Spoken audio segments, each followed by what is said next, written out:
কিভাবে বানের তাবিজ করবেন বা কিভাবে শত্রুকে মাত্র 3 দিনের ভিতরে দুনিয়া থেকে বিদায় করে দিবেন, তাও আবার মাত্র একটা তাবিজের মাধ্যমে।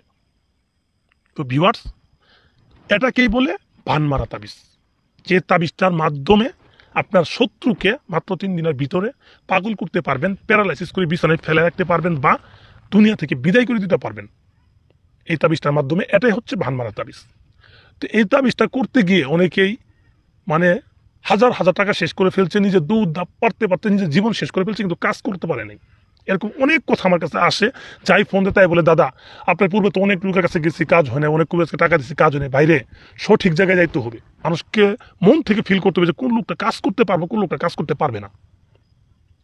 বুঝতে পারছেন বিষয়টা? আপনি যদি সঠিক তাবিজ না করে নিজের মন মতো করে তাবিজ লেখেন, আজীবন যদি তাবিজ করেন, একটা তাবিজের রেজাল্ট পাবেন না। আর সঠিক নিয়ম অনুযায়ী যে মোয়াক্কেল ধারা যে নিয়মগুলো দেওয়া আছে তাবিজের, সেই নিয়ম অনুযায়ী যদি আপনি তাবিজগুলো লিখেন, আপনি যদি একটা তাবিজ লিখেন, একটা তাবিজই আপনার কাজে দিবে। আমি অত্যন্ত গ্যারান্টি দিলাম যে একটা তাবিজ আপনি লিখেন সঠিকভাবে, সঠিক নিয়মে, একটা তাবিজ আপনার কাজ হবে।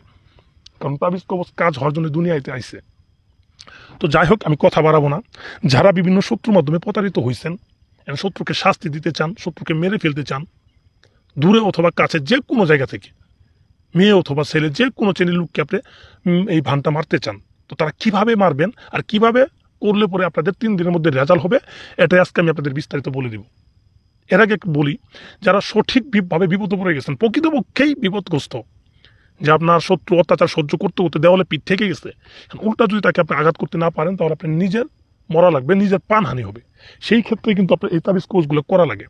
তাছাড়া যদি আপনি কাউকে শত্রুমি করে, মজা করে, ইচ্ছা করে যদি কাউকে ক্ষতি করতে চান, তাহলে কিন্তু আপনি নিজে ক্ষতিগ্রস্ত হবেন। তাই আমি সাবধান করে দিলাম, কখনো এই তাবিজগুলো নিয়ে মজা ঠাট্টা করবেন না। সিরিয়াসভাবে যখন পড়ে যাবেন, একদম দেওয়ালে পিঠ থেকে যাবে, তখনই এই তাবিজগুলো করবেন। তো যাই হোক ভিউয়ার্স, আমি কথা বাড়াবো না। কীভাবে এই তাবিজটা করবেন আমি বিস্তারিত আপনাদের বলে দিচ্ছি। আপনার মনোযোগ সহকারে আমার কথাটা শুনেন, আর আমি যেইভাবে বলি আপনারা ঠিক সেইভাবেই তাবিজটা লিখেন। তো যাই হোক ভিউয়ার্স, এই তাবিজটা লিখার আগে তাবিজটাকে ভালোভাবে দেখে নেবেন যে তাবিজটা কীভাবে আঁকানো আছে, তাবিজটা কীভাবে লিখা আছে, এটা সঠিকভাবে আপনি দেখে নেবেন। প্রয়োজনে স্ক্রিনশট করে রাখবেন, নিজের ডায়েরিতে আলাদা করে লিখে রাখবেন। লিখে রাখার পর আপনি যে কোনো একটা শনিবারের দিন রাত্রের বেলা, রাত্রে 1টার দিকে আপনি একটা কবরস্থানে যাবেন। কবরস্থানে গিয়ে দেখবেন নতুন কবর যেখানে আছে সেই জায়গায় আপনি বসবেন। যখন তাবিজটা লেখার জন্য বসবেন, সামনে আগরবাতি মোমবাতি ধরাবেন, তখন আপনার শরীরে কোনো কাপড় রাখা যাবে না, একটা সুতাও রাখবেন না, একদম অলঙ্গ হয়ে তাবিজটা লিখবেন। ঠিক আছে? এবং তাবিজটা লিখবেন একটা সাদা কাপড়ের উপরে, সাদা নতুন কাপড়ের উপরে রক্ত জবা ফুলের রস দিবেন, তার ভিতরে আলতা দিবেন, আরেকটা জিনিস দিবেন, সেটা হচ্ছে চন্দন, লাল চন্দন। এই 3টা জিনিস মিশ্রিত করে একটা কালিতে রূপান্তর করবেন। সেই কালি দিয়ে সাদা কাপড়ের উপরে নিম গাছের ডাল কেটে কলম বানায় সেই কলম দিয়ে লিখবেন। আমি যেভাবে লিখছি সেম টু সেম একইভাবে 2টা তাবিজ আপনারাও লিখবেন। লিখার পরে তাবিজের ভিতরে দেখেন নাম আছে, যেখানে নাম, শত্রুর নাম এবং শত্রুর বাবার নাম লিখে দিবেন। আর এটা মেয়েদের ক্ষেত্রে মায়ের নাম লিখবেন, আর ছেলেদের ক্ষেত্রে বাবার নাম লিখবেন। আর যারা শত্রুর বাবার নাম জানেন না, তাহলে সেই ক্ষেত্রে কী করবো সেটা বলাও ঠিক হবে না, কারণ এটা আমি বলবো, দেখবেন এটা ভাইরাল হয়ে গেছে, এটা আমার কাছে গোপনই থাক।